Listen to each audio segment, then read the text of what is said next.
She said it the way you'd remind someone to take out the recycling. Dad, if you're going to stay here, you need to pull your weight. That means helping around the house. Cooking, cleaning up after meals, keeping things tidy. This isn't a hotel.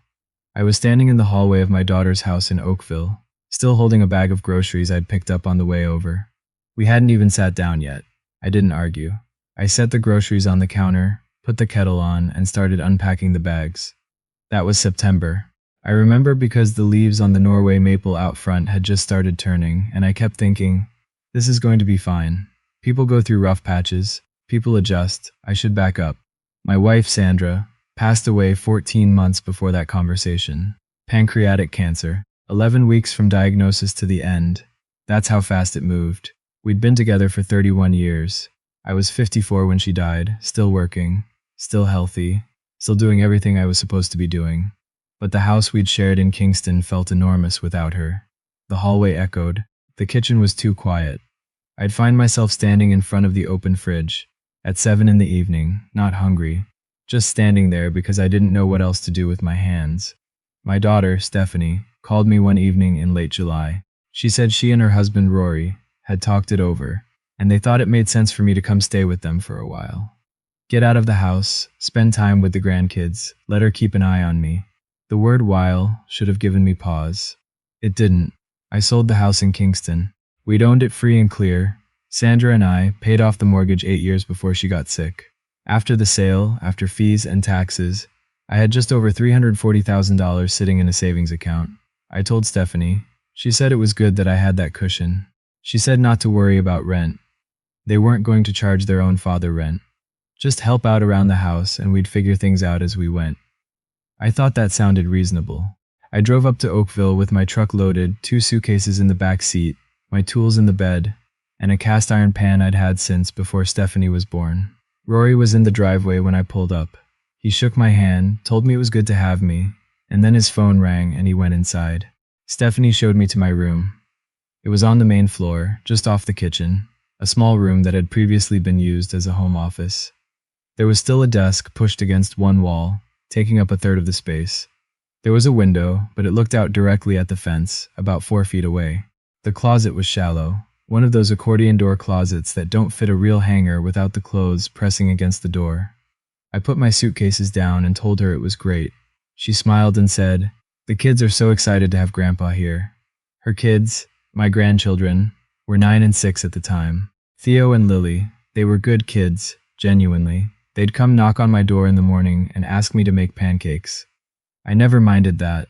What I didn't fully understand in those first couple of weeks was that making pancakes for Theo and Lily in the morning was going to be the easy part.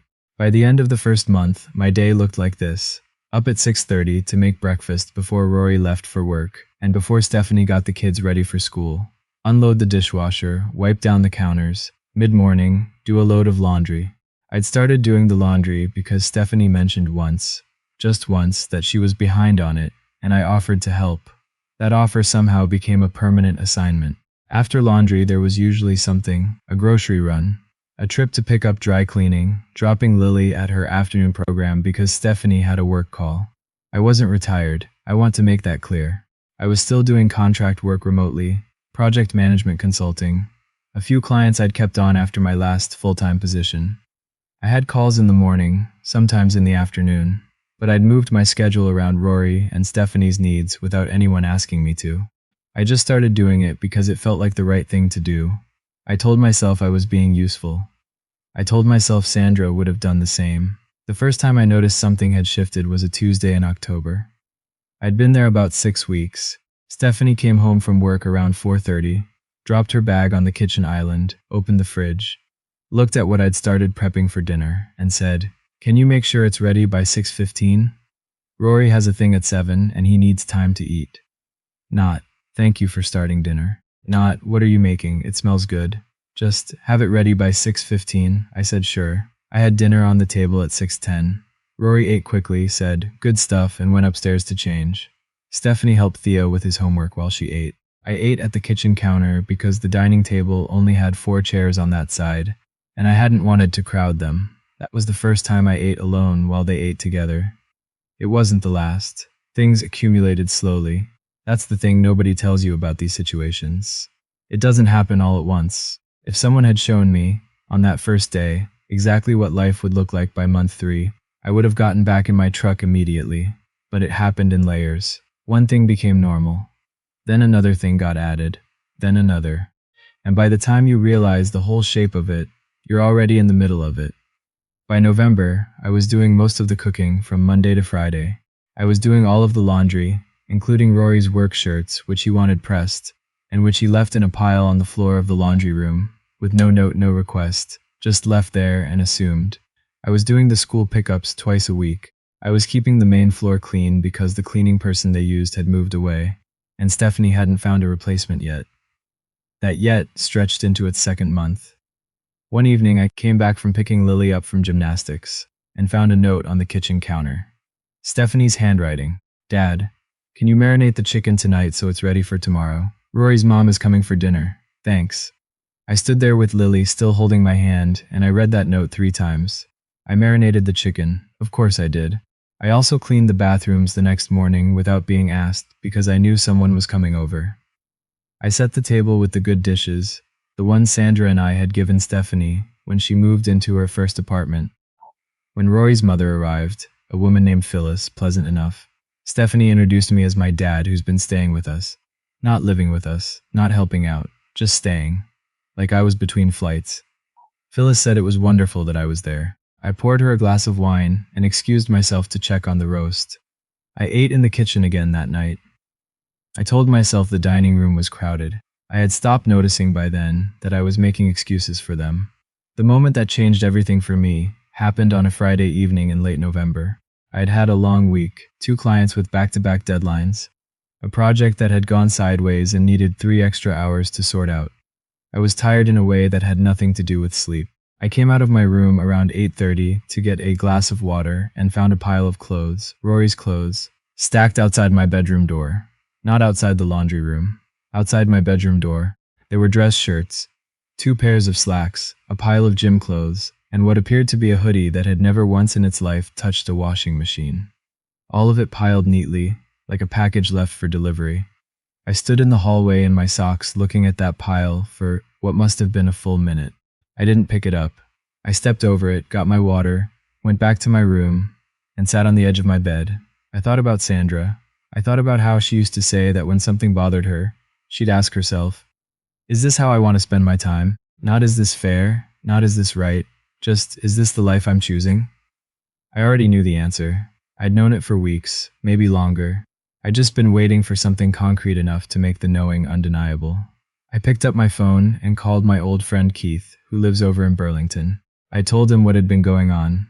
Not the version I'd been telling myself, the softened version, the it's fine, families adjust version, but the real version, the laundry, the dinners, the chair. Eating alone while my daughter sat 10 feet away. Keith listened the whole way through without interrupting. When I finished, he said, Patrick, buddy, you moved out of your own house and into theirs. You can move again. I didn't sleep much that night, but in the morning I had coffee and I started making calls. I found a 2-bedroom apartment in a building in Burlington, maybe 12 minutes from Keith. The building had underground parking, a gym, a lounge on the 2nd floor. The rent was $2,150 a month. I could manage that comfortably. I had my consulting income, my savings, and Sandra and I had both been diligent about our RRSPs. I wasn't wealthy, but I was stable. I'd just temporarily forgotten that. The leasing office told me they had a unit available December 1st. That was 18 days away. I booked it. I put down the first and last month's deposit and didn't say anything to Stephanie. I want to be honest about why I didn't say anything right away. It wasn't to punish her. I wasn't planning some dramatic exit. I just knew that if I said something, there would be a conversation. And the conversation would turn into a negotiation. And the negotiation would end with me agreeing to stay a little longer to help with something. And then a little longer after that. And I knew myself well enough to know I'd let that happen. So I said nothing. I just kept doing what I'd been doing. Making dinners, doing laundry, picking up the kids, while quietly packing 1 box at a time and stacking them against the wall in my room. Stephanie didn't notice the boxes. Rory definitely didn't notice. On November 30th, a Sunday, I got up early and made a big breakfast. Pancakes, scrambled eggs, back bacon, the whole thing. Theo ate 2 plates. Lily asked for chocolate chips in her pancakes, and I put in too many, which made her extremely happy. It was a good morning. I mean that genuinely. It was a good morning with my grandkids, and I didn't want to leave that part behind. After breakfast, while Stephanie was upstairs and Rory was watching the game, I loaded the last of my boxes into the truck. 3 trips. I'd borrowed Keith's trailer the day before and returned it already. What was left fit in the bed and the back seat. I went back inside, washed the breakfast dishes, dried them, put them away. I wiped down the stove. I took my key off my keyring and set it on the counter next to the fruit bowl. Stephanie came into the kitchen around noon, saw the key, looked up at me. "What's that, my key?" I said. "I'm moving out today. I found a place in Burlington. It's a good building, you'd like it." The look on her face was something I hadn't quite prepared for. Not anger. Not even surprise exactly. More like someone who has just realized, mid-sentence, that a word they've been using their whole life is spelled differently than they thought. She said, "Dad." I said, "I'm not upset. I want you to know that. I'm not doing this to make a point. I just think this arrangement stopped working a while ago, and it's better for everyone if I have my own space." She started to say something about Christmas coming up, about the kids, about how we could figure something out. I listened. I let her finish. Then I said I'd love to see the kids for Christmas, that we'd figure out the holidays, that none of that was going away. I hugged her. She felt smaller than I expected, like she'd gotten younger in the last 3 minutes. I shook Rory's hand in the living room doorway. He'd muted the game to his credit, and I walked out to my truck. I want to tell you it felt triumphant. It didn't, not exactly. Mostly it felt like taking off a coat you've been wearing too long indoors. That mix of relief and disorientation. Wondering why you waited so long to realize you were overheated. I drove to Burlington with the heat on, and the radio tuned to CBC. There was a documentary on about the St. Lawrence Seaway that I'd heard before, but I listened to it anyway. I picked up my keys from the leasing office, rode the elevator to the 6th floor, unlocked 612, and stood in the middle of an empty apartment that smelled like fresh paint and absolutely nothing else. It was mine. I drove to the IKEA in Etobicoke that afternoon and bought a bed frame, a small kitchen table, 2 chairs, and a lamp. I ordered a mattress to be delivered the next day. That night I slept on the floor in my sleeping bag with my pillow from home, and I slept better than I had in months. The calls started 3 days later. First it was Stephanie, twice on Wednesday. I let them go to voicemail. The first message was tight, careful. She said she just wanted to make sure I'd arrive safely and maybe we could talk. The second message, a few hours later, was less careful. She mentioned that Rory's work shirts were still in the laundry room. She said Theo had been asking where Grandpa was. She said, and I'm quoting here because I listened to the message twice, "Dad, I just feel like you could have talked to us before making a decision like this." I thought about the pile of shirts outside my bedroom door. I thought about dinner at 6:15. I thought about the word staying. I texted back, "I'm well, settled in. Let's talk next week." By Friday I had missed 11 calls. By the following Wednesday, when I finally answered, the number was closer to 30. I picked up on a Thursday afternoon.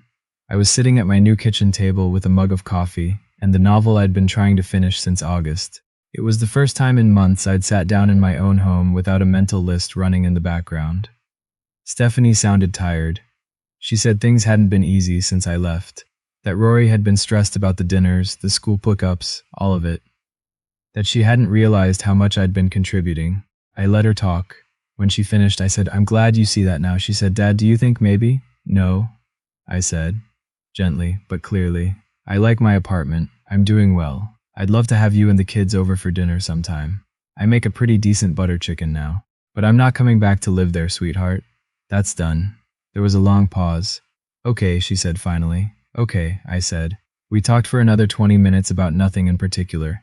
Theo's hockey, Lily's loose tooth, something Rory had seen at work. Normal conversation. The kind we hadn't had in months because every conversation had been tangled up in logistics and tasks and what needed doing next. After I hung up, I finished my coffee. I read another 30 pages of my book. Around 5, I put on my coat and walked down to the waterfront, maybe a 15-minute walk from my building. Lake Ontario was gray and flat in the winter light, and the wind came off the water in long cold gusts that made my eyes water. I stood there for a while. I thought about Sandra. I thought about the house in Kingston, and the way the light used to come through the kitchen window in the morning. That particular angle that made everything look like a photograph. I thought about the fact that she never got to be old. She never got to have any of this. The complicated middle chapter. The part where you figure out who you are when the kids don't need you anymore. The part where you make mistakes and correct them. I was making a correction. Late, maybe. But I was making it. The cold eventually pushed me back toward the building. I stopped at the little Vietnamese place on Lakeshore and had a bowl of pho by myself at a table by the window. The woman who ran the front of house asked if I was waiting for someone. I said no, just me tonight. She brought me extra basil without being asked. I moved to Burlington on the 1st of December with 2 suitcases, a cast iron pan, and $340,000 I hadn't touched. By January, I'd reconnected with a couple of guys from my old firm who lived in the area. I'd started a Saturday morning walk with Keith along the waterfront trail. I'd submitted a bid for a new consulting contract that came through in February. A mid-sized manufacturer in Hamilton who needed help restructuring their project teams. Good work. The kind I used to do before I'd convinced myself my skills were less useful than my ability to press a dress shirt. Stephanie and I have found something that works. She brings the kids over one Sunday a month. I make lunch. We eat at the same table, all of us, and nobody assigns me a role in it except grandfather, which is the one I signed up for. Rory came once, last spring. He sat at my kitchen table and had a beer and was quiet for most of the afternoon. When he was leaving, he stopped in the doorway and said, "I think we took advantage of you. I'm sorry about that." I shook his hand and told him I appreciated him saying so. I meant it. I don't spend a lot of time being angry about what happened. Anger is expensive, and I've gotten more careful about how I spend things. What I do think about sometimes is that version of me who stood in the hallway, looking at that pile of clothes on the floor outside my door, tired, slightly bewildered, 60 years old, and wondering how he got there. I think about what Sandra would have said. She would have said, "You already know what to do. You're just waiting for permission." She was right. I was. And the only person who could give me that permission was me. I gave it to myself. It just took a little longer than it should have, but I got there.